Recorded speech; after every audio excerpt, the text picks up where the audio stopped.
Hey everyone, welcome back. It's a weekend. I know we're doing things a little bit different today, but guess what? It's okay.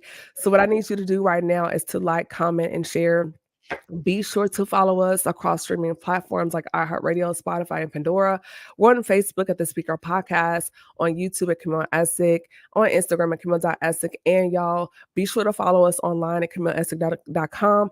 And I would love to hear from you. So send us an email at thespeakerpodcast@gmail.com. Without further ado, we have someone here that's back. It's been a long time since we sat down and had a conversation, but I'm so excited to have him back. The one and only Noah Love. Noah, welcome back to the show. Thank you for having me. I said this to you before, but I am excited to be back. I think I had an amazing time, 3 years ago on with Too you? long, So way too long. way too long. So I'm grateful that you invited me back. Yes, and for those that are not familiar with who you are, just share a little bit about who you are and what you do. Sure. So I am Noah Love, reside in Brooklyn, New York. I am founder and president of Noah Love and Associates, and founder and operating agent for I Am Models NYC, the author of Brand Therapy, and just a lover of life, a lover of Jesus Christ, and a Black man out here doing it. And that you are. I just love your vibe and your energy. You bring so much value in conversation. Every time you sit down, you bring so many nuggets and jewels. So since our last conversation, we've always, when I have my brothers on, we always try to talk about things from the man's perspective. And one of the things I want to sit down and discuss with you tonight is just emotional fluency, meaning like the language Black boys going into manhood, they're not taught, and emotional mislabeling, meaning when you express yourselves and sometimes you're upset, then society will say, oh, he's angry or he's being aggressive. Mhm, No, if he's a human having a human experience. So can you kind mhm. of break that down as far as what emotional fluency looks like and why our young boys and Black men are mislabeled when they attempt to communicate their feelings? So that's a heavy one. So I think when it comes to specifically just communication of our emotions in general, Mm, there's this innate teaching from our parentals growing up. I think in specifically the Black community with men and men teaching men, the idea is that we're protecting each other. So you don't want to wear your emotions on your sleeve. My dad often told me to, in order for me to remain in power, I had to control my emotions, and that mm, oftentimes looked like a single emotion. I was to be aggressive, and I'm using that word specifically um, because my dad always reminded us to be assertive, to speak with a tone of commandment.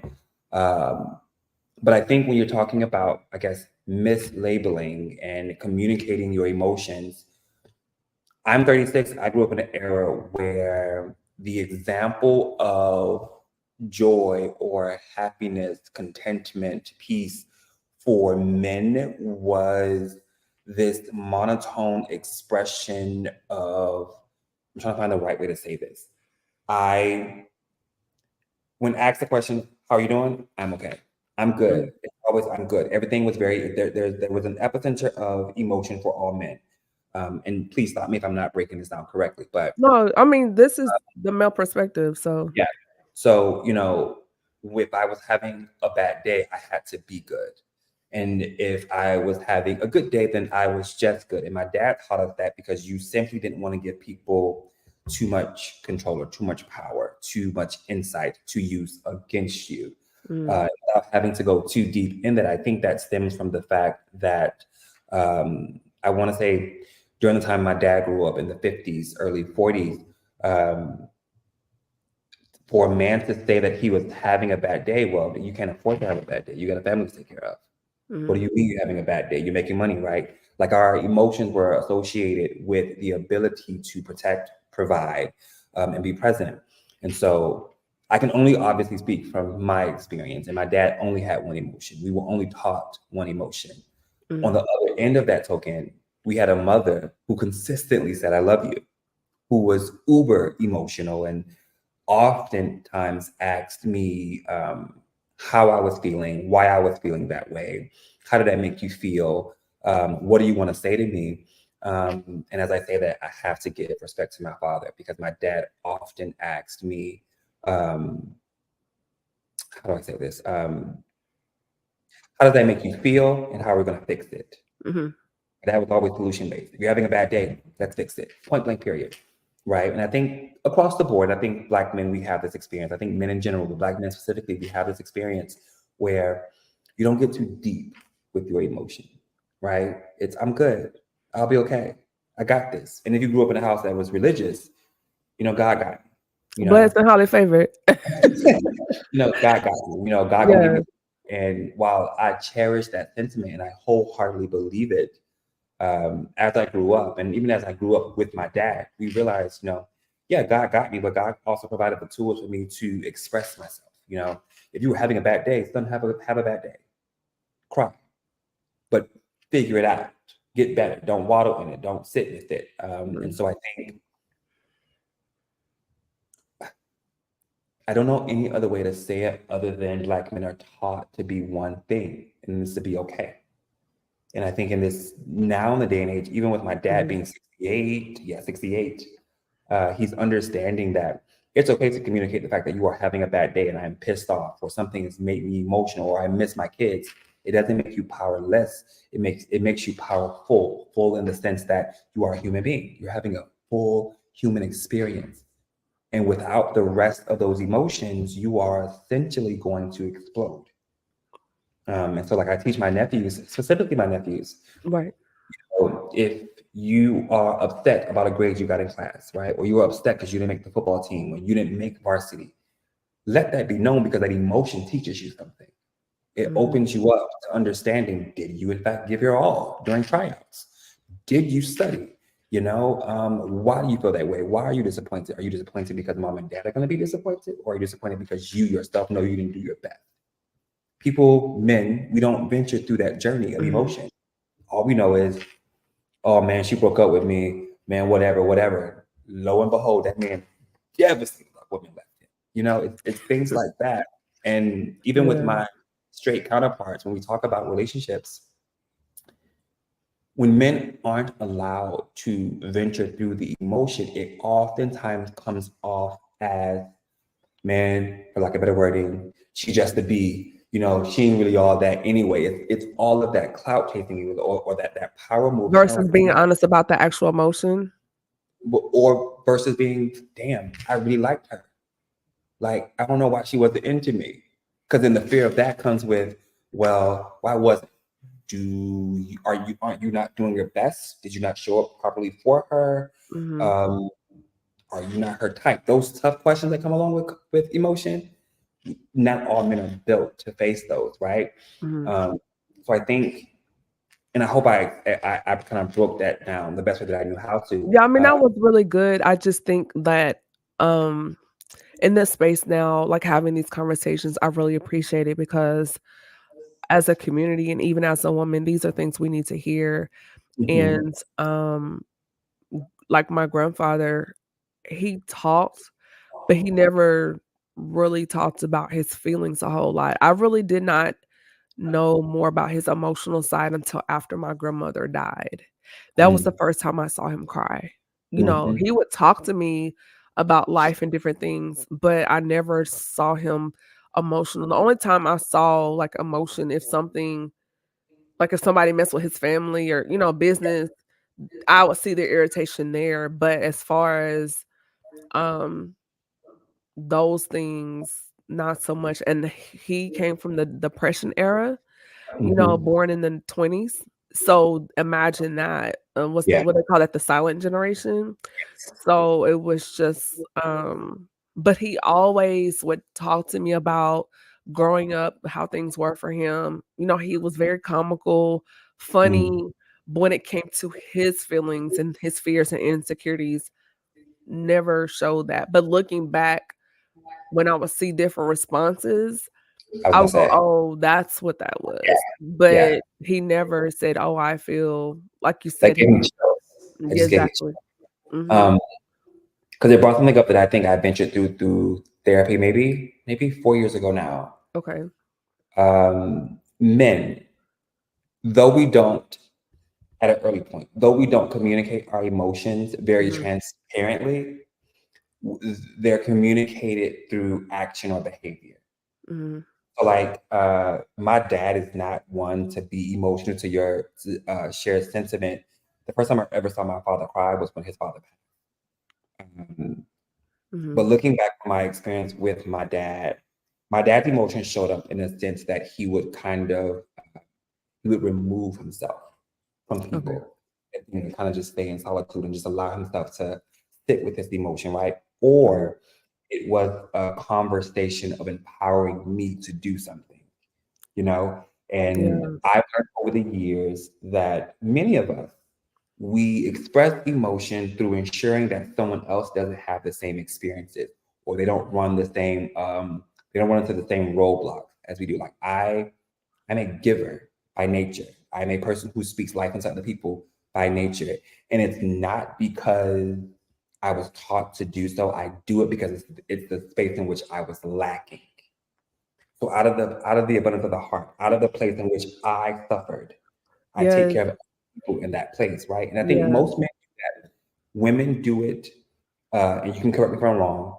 Women are naturally nurturing individuals because there is a need to give. It is innately to give, right? mhm, It is love, it is to pour in, it is to nurture, it is to grow, it is to provide in a sense. Men, for some reason, we we react out of a sense of lack or frustration or desire.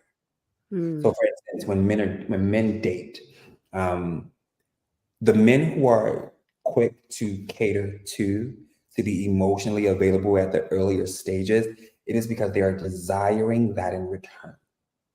So if a man is whining and dining you, if he's attentive, if he is doing all of the nice things, sure, you warrant it, but he is doing it as a piece of or a form of communication of what he is hoping to get in return.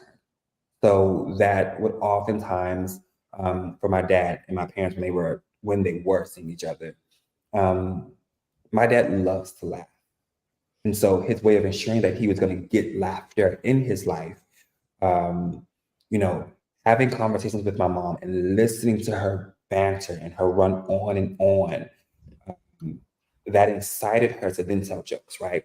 So I think for men, it's it's something to be said about paying attention to the things that are not said, mhm, the things that are not being said or not being told or not being shared. They speak extremely loud. I've inherited my dad's ability to remove myself when I'm going through, and my friends, my family have realized the moment Noah removes himself, the moment he goes silent, that is when he needs us most. That is when is needing more love. Um, the retreats, like going inward, and most men, I think all men tend to retreat first okay, before asking for help, before seeking out community. We retreat because we don't want to be burdens. We don't want to feel or seem weak. And oftentimes it's because we ourselves are viewing ourselves as weak first because the emotion is so fresh. It's kind of like, damn, I failed. I didn't do yeah, a good job at this. I let this person down. yeah, Um, I think emo excuse me, emotional maturity, though it can feel toxic to other people, when men try to fix it, they're first trying to understand it. And I would love for more and more people to understand, specifically the Black man. If he's not asking for help, it's not so much about condemning him or getting frustrated with him that he's not, or that he's doing it by himself, but understand that any man that is trying to fix it, we have to we have to give them the not so much the applaud, but share the gratitude that you were present enough to at least want to fix.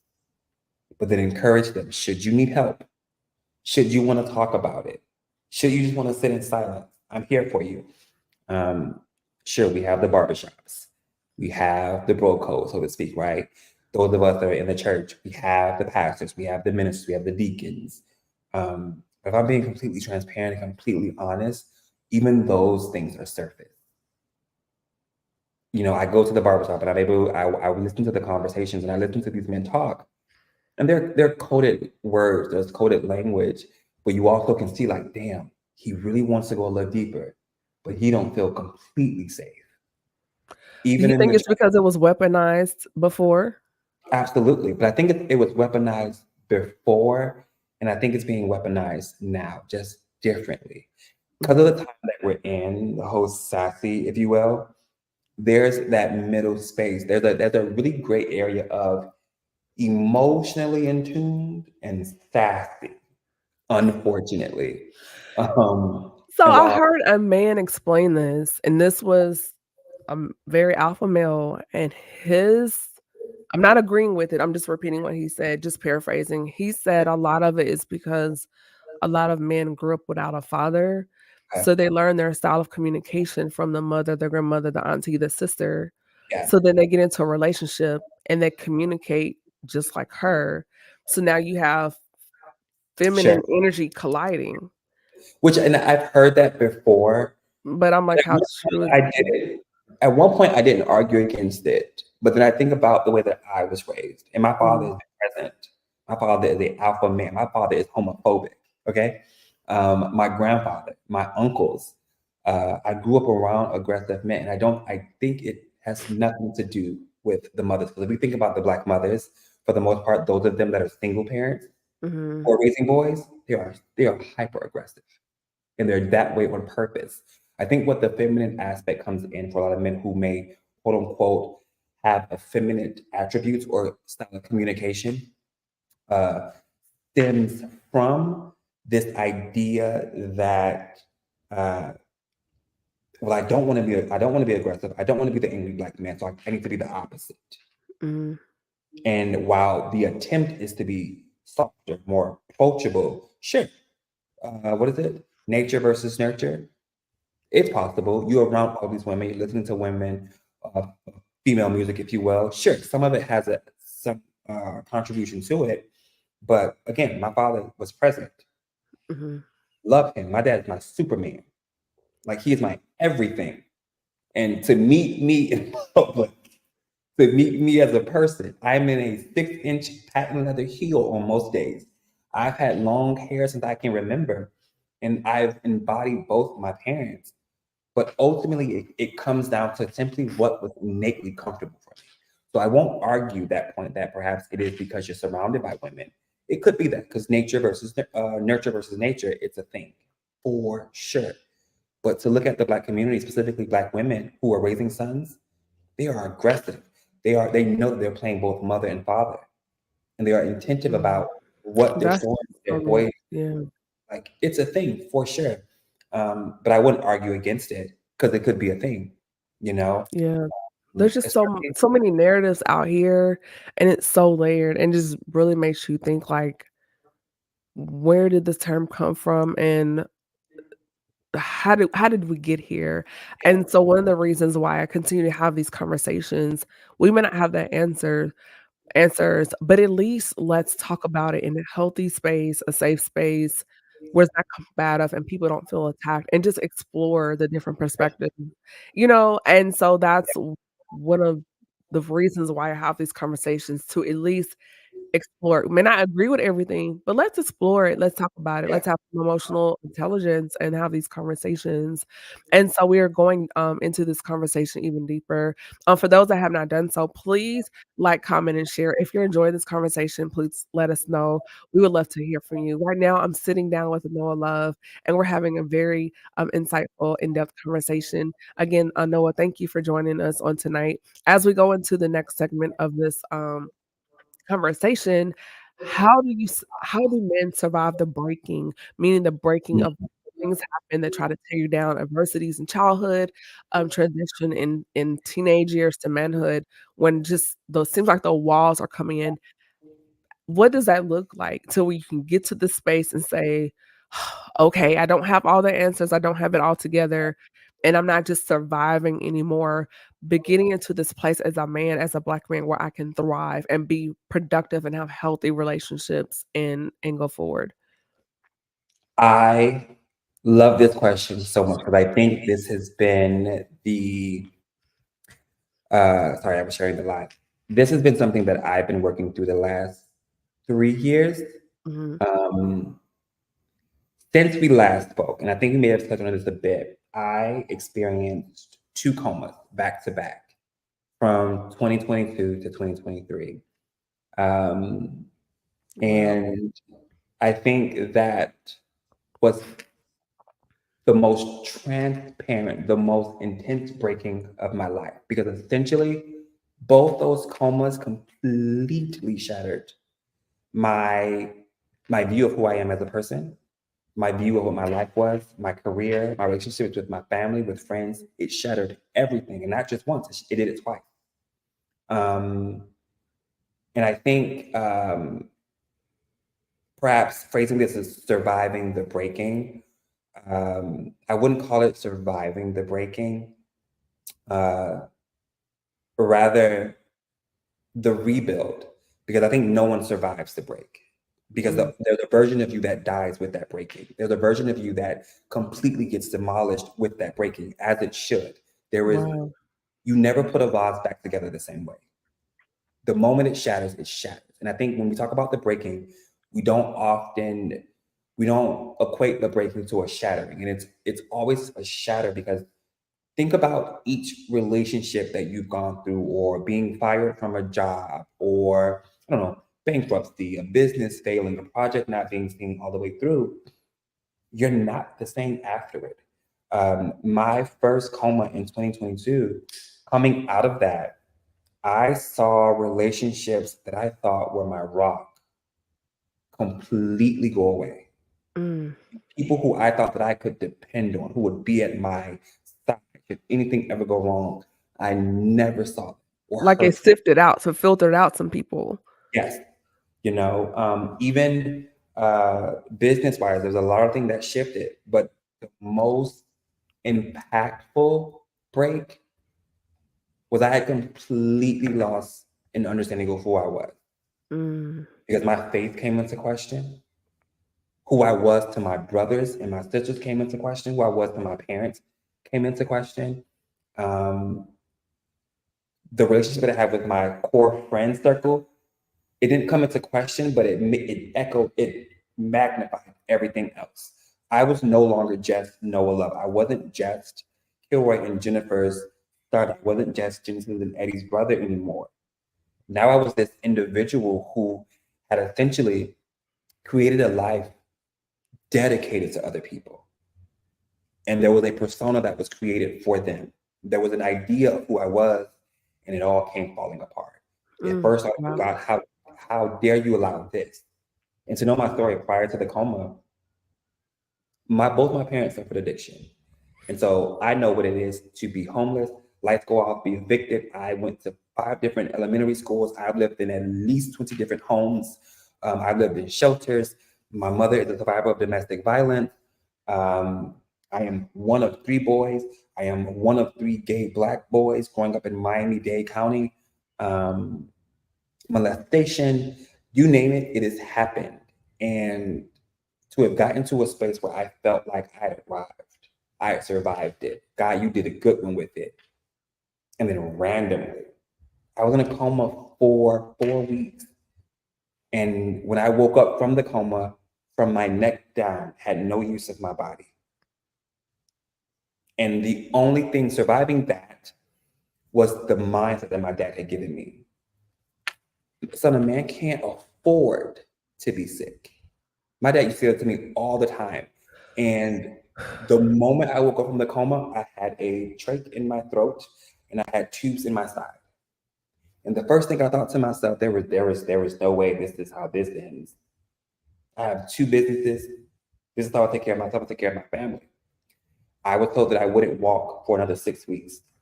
I started walking in 2 weeks because my mind could only register, you can't afford to be down this long. You can't afford. And I think most of us, most men, we have the understanding that I gotta fight because no one's coming to my rescue. Black men have always known this. No one's coming to your rescue. You have to be your savior. But what that also taught me is my lack of faith in God, because I Mhm. immediately reacted. I got up and I pushed my body to recover faster than it should have. I pushed myself to get back to work. Despite not being able to talk, use my arms or my legs, by day 3, I had someone sitting next to me with my computer and we were going through the motions. I went back into it. So that was February of 2020, May of 2022. I went back into a coma New Year's Eve coming Do into you think that 2020. was stress It on was your stress. body? Yeah. It was stress, but it was also God answering the prayer. You were tired. I was exhausted, but I also wanted to make sure that I was making the right decisions and I was doing what I was called to do. I Mm. prayed that God correct me. I genuinely prayed that God correct me. And up until that was my 30 something birthday, up until that point, there were signs of where to pull out from. There were signs of how to rest, when to rest, but I was ignoring them. And I was always taught, God gonna ask only but a few times before he actually sits you down. Um, and coming out of the first coma, I share this story often. The coma, I tell people, I don't care what anybody says. If someone is in a coma, they hear you and they feel you. They hear Mhm. you and they feel you. I I've heard heard that, yeah. from my best friends in the hospital praying for me and standing by my side day in and day out. But my brothers flew into town and Genesis came first. And was like, brother, I can't do life without you. The baby boy came and he was like, brother, I need you. But I heard those voices.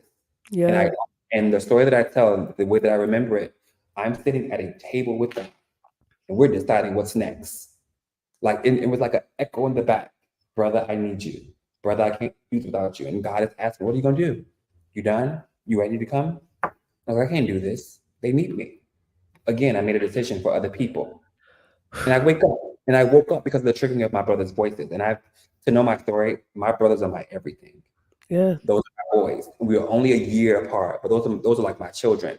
Mhm. Uh, but I made a decision, and from June till about December, Mhm. I was upset. I was upset at God because something wasn't clicking. And I was like, here I am making a decision. Again, I'm living for other people. I didn't want to be here. I made a decision to come back because my brothers needed me. And it was an epiphany. I'm constantly choosing to be present for people. Will I choose me? Because what God has me here to do, I have to choose me. And come in, when I tell you that revelation was so triggering, it triggered the concept of suicide.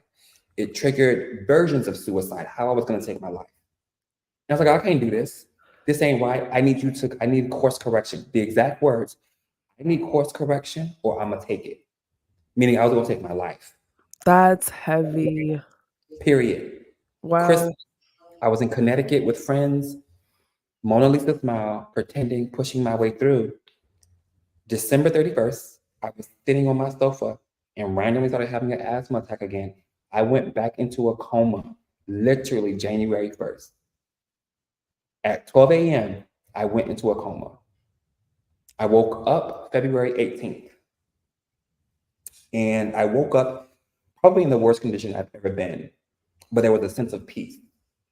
Because at that juncture, when I woke up, there had been there were a load of conversations, and it was as if God was taking me through all 35 years of my life and me literally watching things all over again. My mother giving birth to me, the relationship with my father, my brothers coming into this world, my sisters coming into my life, the schools that I gone to, the friends that I made, and it was all ultimately about God. God has made it very, very clear.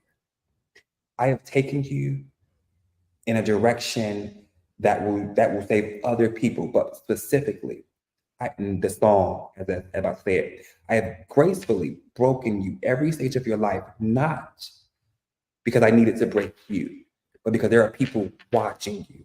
And there are people watching you recover. There are people watching you walk through these storms. And so I think to kind of bring this home for you, Black men who survive a breaking, Black men who survive the shattering of their entire lives, they have a core understanding that what they are doing has a greater impact. I've not survived, but I've survived because I was selfish in me winning, but I have survived it because I have understood there are spaces and time in which I have to choose me. But then I also understand that there are people watching me. And so, should I give up? There are people who are going to give up. I'm always reminded that I represent a percentage of Black men, a specific kind of Black man. And I've had conversations with them. These are people who they did not take their own lives. They've been able to make their way through college. They can provide for themselves and their family. They've found and to be very frank about this, Yeah. a gay man who has a clear reverence for God, Jesus Christ, who is the head of my life. I have a strong understanding of the Bible. My entire childhood I was told that God would not hear my prayers because of my lifestyle. And had I believed that, my life would be completely different. Men who thrive through the breaking process, men who thrive through challenges, who can make their way from being, say, a dope dealer to a business owner, it is because they've locked in to a piece of them that is connected to loving their mother, loving their siblings, having a reverence for God, knowing that there is something greater. Don't know what it is, but there is something greater. And so, to answer the question, there was no surviving the breaking, there was a thriving. Yeah. So I remember our initial podcast interview, and then I didn't see you.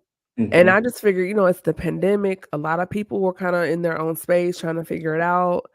But I remember specifically, like, you were there and then you were just kind of like, hey, I need a break. mhm. And when people say that, again, the pandemic, we were all going Yeah, through, people losing loved ones. yeah. But then you slowly came back. And I remember reaching out to you, and you very politely were like, I'm just right now, I'm kind of Mhm, working on some things, not at the moment. I was like, okay, because you just mhm. never know what people are going through. But having you back now, 3 years later, I'm just sitting here like, Yeah, "What?" You know? So when you told me you were kinda taking a mental break, I had no idea it was yeah. like that, and I'm just Most like, people do. but I always respect an individual's response because you don't ever know. Mhm. You don't ever know, and Yeah, first, before anything, I'm glad you survived 2 comas, like, to have you here, and even though we don't talk physically on the phone every day, but we communicate via social you media do. all the time, and to see you with your plants and drinking your coffee and journaling, and I'm just like, he is just so a vibe and just very calm and just scrolling. I can scroll and I'll see your page and I'll see you with your plants, your coffee, and I'm just like, "Oh," because it's just Yeah, such a calmness to you. But you have such an appreciation for life, but now I know why. Like, you've always appreciated life, but it's but, like, different now. hearing this, I'm like, "No, he really appreciates life," There and I is, understand now, like, yeah. jeez. I do understand the suicide part because I did attempt to kill myself at 24, 25, twice back to back, so I Mhm, understand that part. Um, the first time God intervened, the second time I actually tried it and ended up throwing up the pills the next morning, God intervened. mhm, So, mhm, and that was so scary. mhm. But so I understand that portion, but the coma part, Yeah, yeah. sir, And most people don't. Like, when people hear it, it's like, "What?" And I do. I right. say usually when I tell the story, I say it with a When I smile. say you do not look like what you've been through, you know what you don't look like you do not look like what you've been through. People often like the big eyes. And to bring it back a little bit, when you said about I remember when you reached out. When you had reached out, I was still in a space of shame, and I Oh, was hiding what I had gone through. Like, mm, I was so, and it wasn't shame of The coma, it was more so one of what I look like, what the aftermath of the coma. Because you're a model and you live in New You York, know, let's just be honest. it's the physical. Like I went from Yeah. weighing 185 to wearing 140. Was it 180? Yeah, 185 to weighing 145, 142, Mm, and I looked horrible. But aside from that, it was more so just everything that I worked for essentially came falling apart. yeah. And my body was a physical representation of that. Um, and I couldn't bring myself, I couldn't get to a space of peace with Yeah. what had happened. And I am very transparent on social media and try to Yeah. be as honest as possible. I just didn't know immediately how to share it. I did put a Yeah. post up after I was gone for a while, let everyone know what was happening, and it was kind of lengthy. Um, But both comas, to your point, the appreciation that I have for life now, the person that people experience now, is because I understand when they say don't live for other people because you will waste your time, you will waste a life trying to please other people. I spent a Mhm. long time, I curated a version of me that made other people comfortable. And my baby brother said this. He was like, "Bro, I love you so much more. Old you I kind of like and tolerate it, but this version I love. This makes sense." Yeah. I understand that at first, but I look back at the way that I was posting or the things that I wore, the people that I was hanging around with. I wanted to make sure that no one was uncomfortable with the gay black boy who was 6'2" in skinny jeans. I limited what I was capable of doing. And while some people may disagree with this, the moment that I embraced wholeheartedly who I was, the way that God has blessed me in this last year alone, the understanding that I'm going to embrace every aspect of who I am, who I believe God has called me to be, who I believe He has created me to be. That And is, you're still here. Like, I'm here, and I'm here for a that's reason. so yeah. Two comas. You can't tell me I'm Two. not God favorite. Yeah. No one's survived one, let alone two. Two. Yes. You And know, I definitely want to respect your time because I want to do a part 2 of this conversation. And I know the viewers and listeners are like, "But it's getting so good." I know, but we have to, people have schedules and they have other commitments, and so we want to honor that. And I definitely want to part 2 this conversation. Um, absolutely. because I just feel like we just tapped into something else, and to go into it now is not possible. So before we wrap everything up, first of all, Noah, thank you for always trusting me with your story, your journey. I truly appreciate it so much. Absolutely. I appreciate the space you create. I think Thank from the you. very moment we connected, you create space for people to be their authentic selves. And I think we need more people doing what you were doing. And so I appreciate you for making me feel safe to share. Oh, that's what we try to do. That's what we try to do. Thank you so much. And before we wrap things up, just with the viewers and listener, do you have like a nugget or gem, like a takeaway, and then also where people can contact you on social media? Sure. You guys can follow me on at I am Noah Love on all social media platforms. A nugget or a takeaway. Honestly, I think what is something that I've kind of just echoed. Choosing self is a power that many of us forget. It's not selfish, it's freeing. Choosing self allows you to do so much more for more people. I think if more of us spent more time investing in ourselves, listening to ourselves, loving ourselves, we will realize our capacity extends. I think that's probably the greatest example God has ever done for us in the Bible. He wasn't afraid to choose him and be present for his purpose, be present in his messaging, but also to a very clear understanding that he knew when to take a moment and take a step back. And it allowed him to extend his capacity. And so that's my takeaway.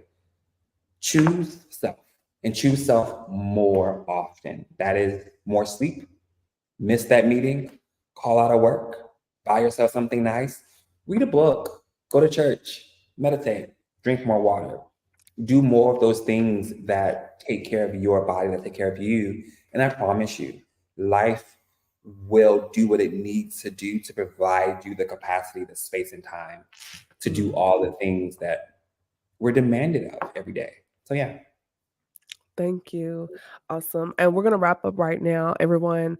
Thank you again, Noah, for joining me. Hold on just a moment after we go off the air. Everybody, this is Camille Asick, host of the Speaker Podcast. This is the podcast where creators and creators, innovators and creators connect. Y'all, so these braces are coming off on Tuesday. So this stumbling is about to. So yes, Congrats. this is the Speaker Podcast where innovators and creators connect. Y'all be blessed. Thank you, Noah. Good night. Bye. Thank you. Mhm.